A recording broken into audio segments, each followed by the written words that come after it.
Rolling.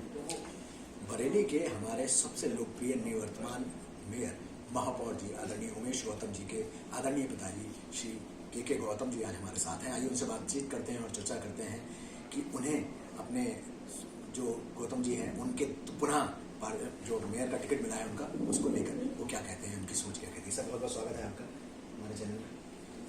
Gautam sir, एक पिता के लिए पहले तो मैं पर्सनल बात करूंगा आपसे। एक पिता के लिए बच्चे का जितनी वो ऊंचाइयां चलती है उतना गर्व बढ़ता जाता है। तो आदरणीय गौतम सर ने वैसे भी शहर को बहुत कुछ दिया है, जब वो मेयर नहीं थे तब भी शहर को इतना बड़ा कॉलेज दिया, यूनिवर्सिटी दी और बहुत कुछ दिया। उसके बाद मेयर और मेयर में भी एक लोकप्रियता की उन्होंने ऊंचाइयां छू। पिता को कैसा गर्व महसूस होता है?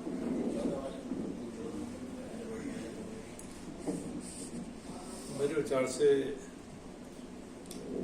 भाग्यशाली है वो पिता कि जिसके बेटे उसके यश को और कई गुना बढ़ा देते हैं, उस लकीर को और लंबी खींच देते हैं। और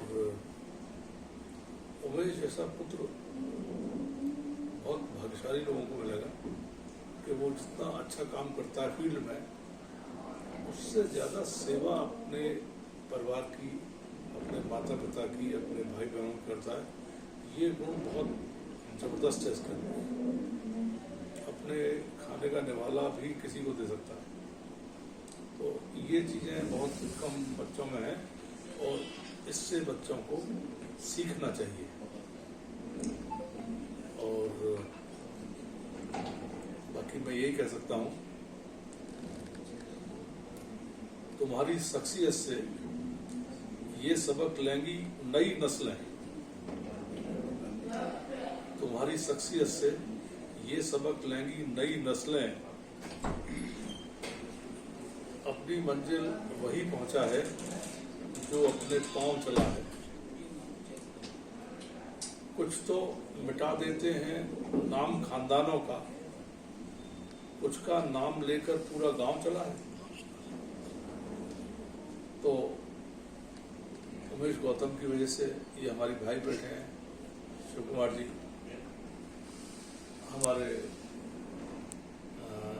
गांव के लोग, हमारे परिवार के लोग, हमारे रिश्तेदार, सब लोग गर्व करते हैं और सब लोगों को समय समय पर ये पूरी तरह सपोर्ट करता है। तो इसलिए इनके बारे में ये कुछ लाइनें हमने कही। और बरेली के लिए जहाँ तक सवाल है, बरेली इसको पसंद आया। इसने हमसे कहा कि ये अपने पढ़ाई में बहुत टॉपर रहा है, स्कूल में, कॉलेज में, यूनिवर्सिटी में। तो हमने कोशिश की कि ये सिविल सर्विसेज में आ जाए, लेकिन उन्होंने शुरू से कहा नहीं, मैं तो एजुकेशन में ही जाना चाहता हूँ। तो हमने कहा एजुकेशन में तो काफ़ी खर्चा है। तो बहुत जिद किया तो हमने ये एक कॉलेज जहाँ बैठे हैं 4 क्लासरूम का इनको बना के दिया। लेकिन इनकी बुद्धि, विवेक, इनकी पढ़ाई और इनका भाग्य, इनकी मेहनत ने इस कॉलेज को 10 साल के अंदर यूनिवर्सिटी में तब्दील कर दिया। तो ये बहुत ही परिश्रमी लड़का है, पीछे मुड़ के देखता नहीं है। कोई इससे कुछ कह दे तो मैंने कभी नहीं सुना कि ये ना निकलती हो इसके मुंह से। चाहे कोई चंदे लेने वाला आ जाए, कोई स्कूल में एडमिशन वाला आ जाए। पिछले दिनों जब कोविड की मारामारी चल रही थी तो इनके यहाँ जो बेड पड़े थे हॉस्पिटल में, इन्होंने 100 या 200 बेड एक्स्ट्रा डलवाए। पापा मैं जिम्मेदार हूँ, मैं मेयर भी हूँ, मेरी जिम्मेदारी है अपने शहर के लोगों की सहायता करना, मदद करना। और उसमें तमाम लोग ऐसे थे कि जो बिल नहीं दे पा रहे थे, पूरे पैसे नहीं दे पा रहे थे, हालात ऐसे खराब थे कि उसका बयान हम इस पर कर नहीं सकते माइक पर, तो उनका इलाज भी इन्होंने किया। बहुत से लोगों ने दवाई तक के पैसे भी नहीं दिए थे। तो ये यही कहता है पापा कोई बात नहीं, ईश्वर ने हमारी मदद की है तो हम भी औरों की मदद करेंगे।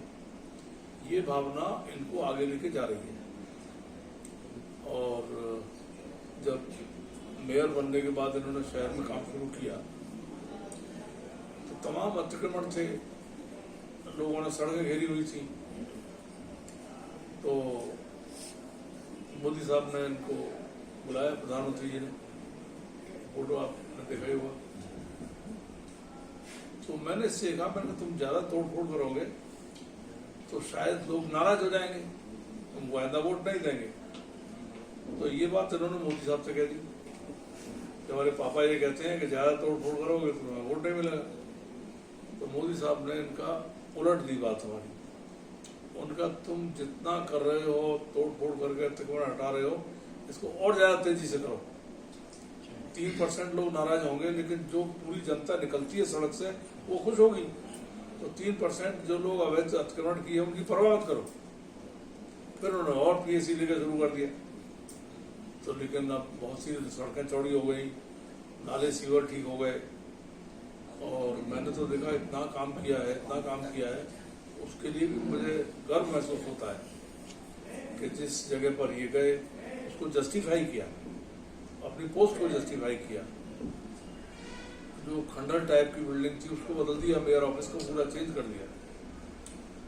आप साफ सुथरी जगह में बैठेंगे तो आपका काम करने का और मन होगा और ज्यादा अच्छी तरह से रिजल्ट देंगे आप। जो लोग कभी कहते हैं कि मोदी साहब ने नई पार्लियामेंट बनवा दिया, उसकी आलोचना करते हैं, बड़ी तकलीफ होती है। आप ये देखिए कि अंग्रेजों के बाद से 70-80 साल से एक बिल्डिंग तो नहीं बनी।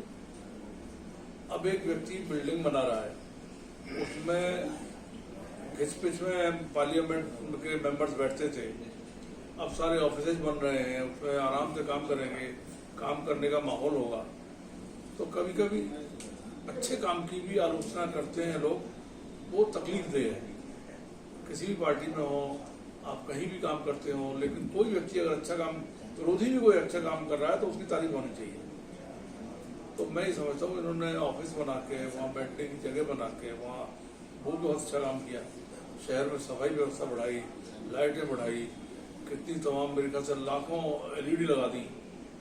तो अच्छा काम किया है और जनता ने भरपूर सहयोग भी दिया, इनको मान मर्यादा भी दिया। और मैं तो उत्तर प्रदेश सरकार, उत्तर प्रदेश के जो प्रदेश अध्यक्ष हैं BJP, या केंद्र सरकार और केंद्र के BJP अध्यक्ष, सबका बहुत एहसानमंद हूँ, ऋणी हूँ कि उन्होंने इसके कार्य को पहचान के इनको दोबारा मेयर का टिकट दिया और इनको फिर काम करने का एक और मौका दिया है। और मेरा तो इनसे यही कहना है कि आप निस्वार्थ सेवा में लगे रहिए, आप सेवा करते रहेंगे। आप मेयर रहे न रहे, MP रहे न रहे, आप एक यूनिवर्सिटी के चांसलर हैं, उस आधार पर मदद करिए और खूब प्यार दीजिए लोगों को, खूब सम्मान दीजिए। तो यही सीख रहती है और उस पर ये बहुत अच्छा काम कर रहे हैं। और मैं इस शहर की प्रेस का भी धन्यवादी हूँ कि प्रेस ने जब जब इन्होंने अच्छे काम किए हैं उसका भरपूर जनता को वो काम दिखाया है प्रेस ने। और प्रेस का काम है ही, अच्छा काम करें तो उसको अच्छा दिखाएं, खराब काम करें तो खराब दिखाएं। लेकिन मैं अखबारों में या टेलीविज़न पर देखता रहा कि इनके अच्छे कामों की पूरी पूरी प्रशंसा की है। और अब फिर एक बार ये है, अब जनता का मौका है कि इनके अच्छे कार्यों के फलस्वरूप इनको सपोर्ट करें। Thank you very much. तो ये जो आपने जितनी चीजें उमेश जी के व्यक्तित्व के विषय में बताई, क्या यही वो चीजें हैं जो एक साधारण से इंसान उमेश को द उमेश गौतम बनाती है? हाँ बिल्कुल, कुछ आचरण, कुछ काम, कुछ व्यवहार और कुछ एटीट्यूड, ये सब चीज आपको औरों से अलग कर देगी। जैसे ये बहुत बड़े पितृभक्त हैं, माता पिता की सेवा के लिए इतने तत्पर रहते हैं, इतनी फिक्र करते हैं। हम कहते हैं कि भाई हम लोग खुश हैं, तो कोशिश करते हैं कि हमको ज्यादा आराम, ज्यादा सुविधा कैसे मिल सकती है। हमने कई बार कहा हम तो बड़े ऐसे डिपार्टमेंट में रहे जहाँ कभी खाना मिलता था, नहीं मिलता था, वर्दी उतरती ही नहीं थी कभी कभी। तो पहली बात तो ये कि परिवार में पूरे को मान सम्मान पूरा देते हैं। हमारे गांव के बहुत बुजुर्ग लोग, गरीब लोग भी आते हैं तो उनको पैर छू के उनकी सेवा करते हैं। ये बहुत बड़ा गुण है।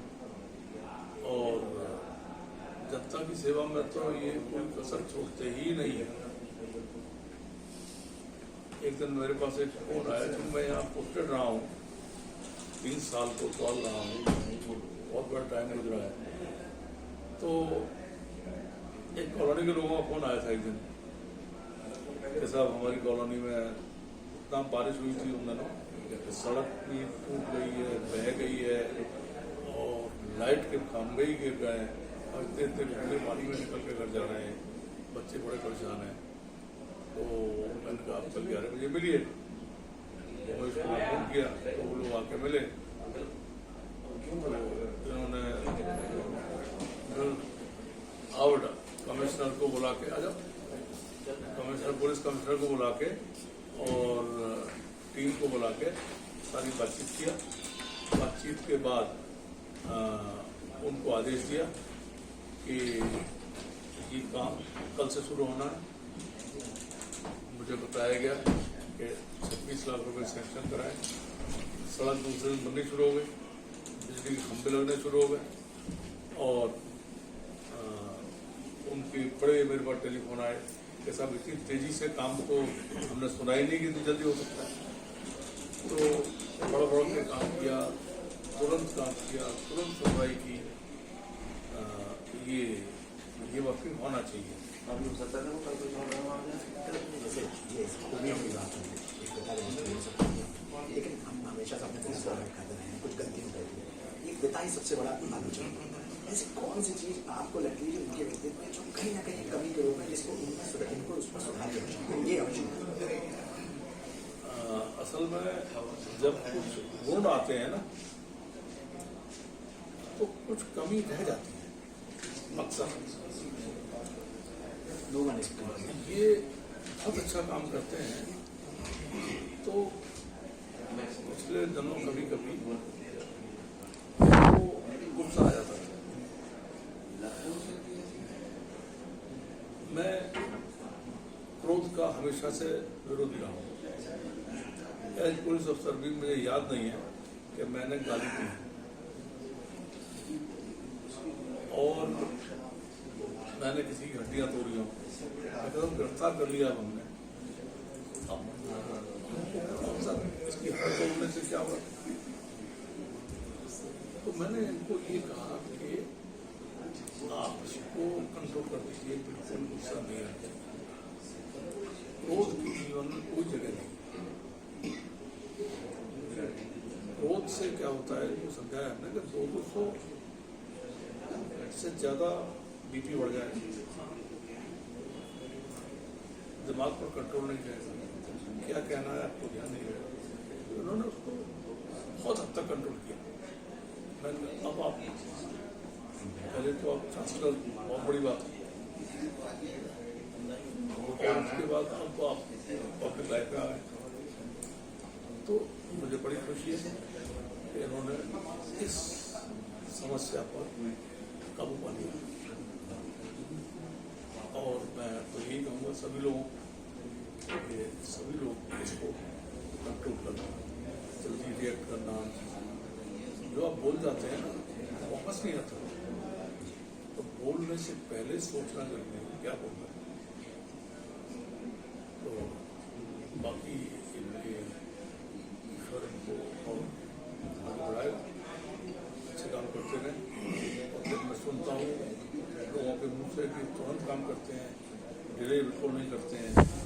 फाइल उस दिन पेंडिंग रह ही नहीं सकती, चाहे यूनिवर्सिटी हो, चाहे हॉस्पिटल, चाहे मेयर ऑफिस।